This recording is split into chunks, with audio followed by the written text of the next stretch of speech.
Now this is a video that I really wish I didn't have to make, but unfortunately this shoe has really disappointed me.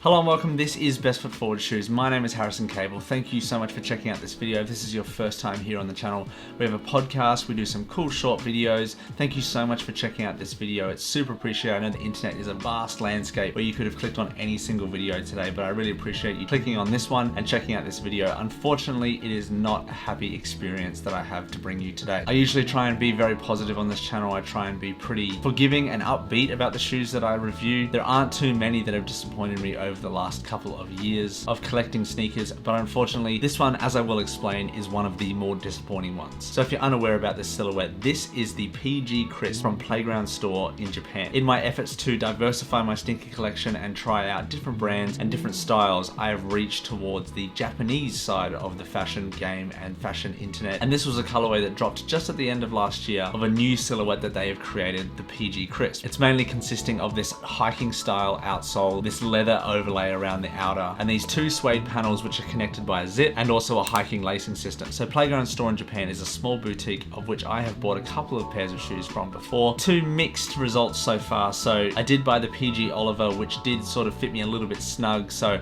I have had to try and wear that shoe in a little bit more. And as you guys probably know, when you're trying a different sneaker brand or trying something that you haven't tried before, you kind of have to go off your gut feeling about what the shoe will fit you. So when looking on their website, they definitely recommended going a size or half a size down from your regular size because they said that these shoes fit rather big. So I am normally a 42.5 in Euro sizing, which is a size 9 US. So I went down to a 42 because they don't do half sizes. So I decided to go down just half a size to be able to see how it went. However, unfortunately, when I got them in hand, they fit absolutely terribly. I took out the insoles to measure them because initially when I put them on, I had a huge amount of toe room, I had a little bit of squishing around the midfoot, and I had a ton of heel slippage as well. Three things that you definitely don't want in sneakers. So I got the insole out and I measured it, and it was 28.5 centimeters. Usually a 42.5, a 9 US, is 27 centimeters in a lot of measurements. And so that extra centimeter and a half when it should have been much smaller was very confusing and a little bit annoying. So I went back to them on an email and said, hey, can I please exchange this shoe for a different size or even a different shoe, because it might just be the silhouette that doesn't fit my foot properly. And they basically said, no, you're not allowed to. Even when I offered to pay for shipping, they still said no. So a little bit frustrating with that sort of customer service, especially as to how much I paid for this shoe. Brace yourselves, was $310 Australian, so roughly about 220 US dollars. And so to have that much invested in a shoe with not a huge amount of customer service and after sale care was a little bit frustrating. But anyway, let's jump into a little bit of the materials and why I kind of think that these shoes did not fit my foot properly.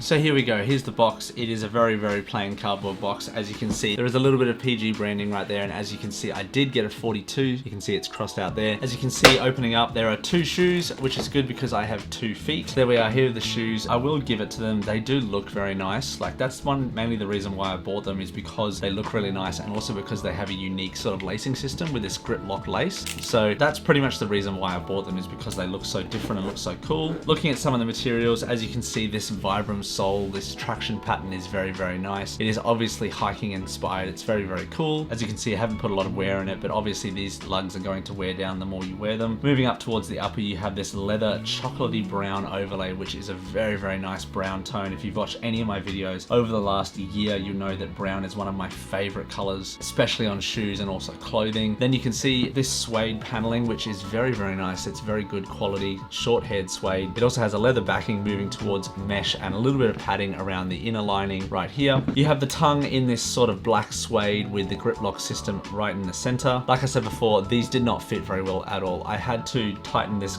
lacing system up basically the entire way, and it still didn't fit properly. This zip is also meant to add a little bit more of a lockdown, but even that wouldn't help it. I think one of the main reasons is that there is little to no padding around the outside here on the ankle. You can see basically nothing keeping your foot sturdy and stable inside of the ankle collar right there. So that's a big miss in the design flaw, I feel like, especially with a shoe that has a bit more of a forward facing opening. So usually you'd see a shoe that kind of wraps around your ankle, kind of finishes about here, but this shoe seems seems to have its tightening system push a little bit forward, which then is going to make your foot slip out as it does with this shoe. The insole is a very basic sort of insole right here. It's a cork laden insole, so it will mold a little bit to your foot. However, I don't feel like I'm going to be wearing these a lot, and honestly I don't really know what to do with them, because the only thing that's really going to redeem these shoes is putting in an extra insole, but that however will not fix the heel slippage. So I'm going to have to try and find some way to add some more padding around the side here. But anyway, that's pretty much it. It's a very simple constructed shoe, so